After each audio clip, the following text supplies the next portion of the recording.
Donc, de lutter contre des gens qui n'ont ni émotion, ni créativité, on perd nos forces. Il faut nous développer chacun des moyens, des liens autour de nous. On va trouver des trésors qui habitent juste à 2 pas de nous.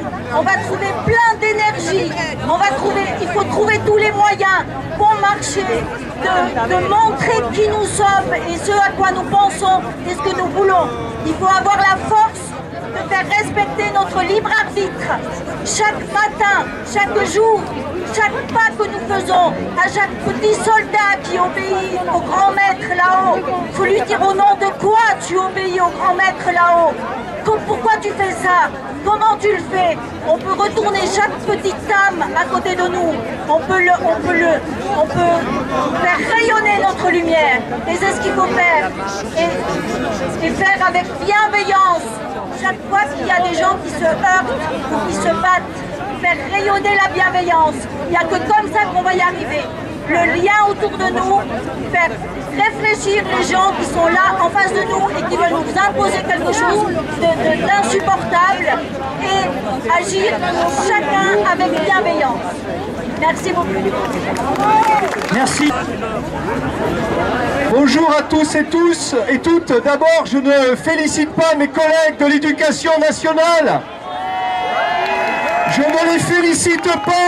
ne félicite pas les syndicats qui appellent à un mouvement intra-professionnel le 13 janvier pour demander des masques FFP2 et jouer le jeu du ministère. En singeant des protocoles technocratiques. Bon, ça fait des années et des années que l'on voit des attaques contre les institutions de la République. Il y a eu cette semaine un vote qui a conditionné la citoyenneté française à une piqûre tous les 3 mois. On a eu un président de la République qui s'octroie le droit, comme un petit régent, de conchier sur les citoyens français s'ils n'ont pas leur couette de corps à jour. Le conditionnement de la citoyenneté à une injection est une transformation profonde de notre modèle républicain. C'est une lutte profonde des institutions. Nous devons défendre la liberté et l'égalité, c'est-à-dire les principes de la première République française. Ces gens veulent transformer notre modèle. Nous sommes un pays unique en Europe par rapport à notre histoire politique. Et nous allons résister sur nos principes. Je vois ici des drapeaux français avec marqué liberté, égalité. Bien sûr, on leur fait très peur parce qu'on défend politiquement un système politique qui défend la liberté politique. On voit aujourd'hui se former des alliances à droite et à gauche pour défendre notre modèle profond et défendre la citoyenneté. C'est une guerre idéologique et on va la mener de façon idéologique en se battant avec notre histoire républicaine.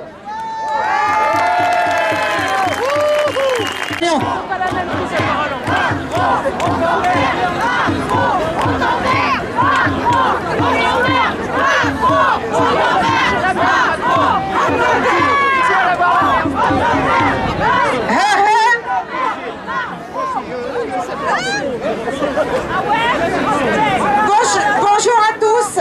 Voilà, moi je suis puéricultrice en ex puisque je ne travaille plus.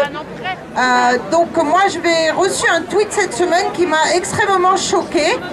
C'est un tweet qui concerne l'EFS, l'établissement français du sang, qui recherche en priorité du sang de non-vaccinés parce qu'il y a un risque de coagulation chez les autres.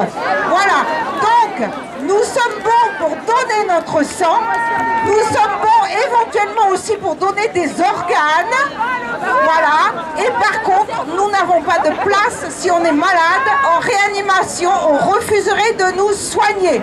Je vous laisse réfléchir à la situation.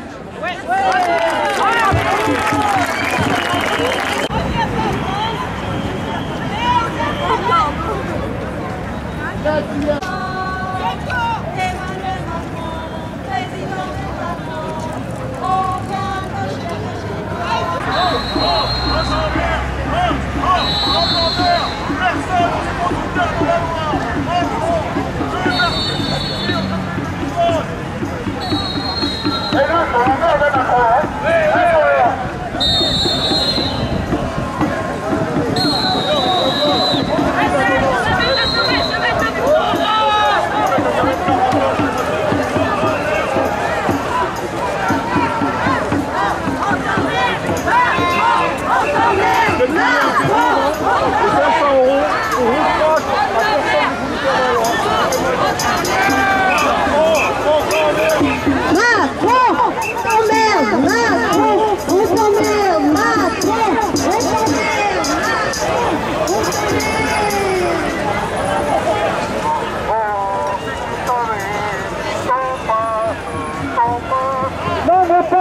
vaccinale.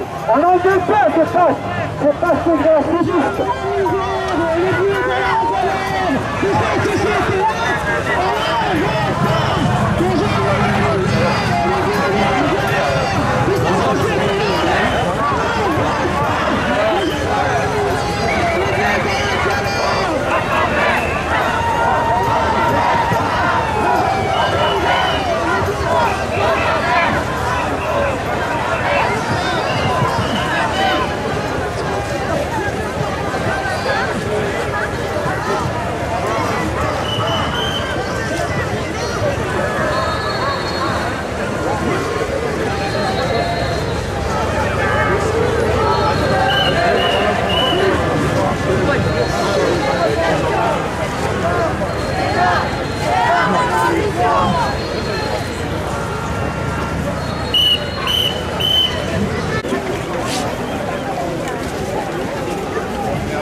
De vaccinés, alors qu'on nous avait promis une immunité générale dès 80%. Alors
le rappel des vaccinations pour bébé Manu.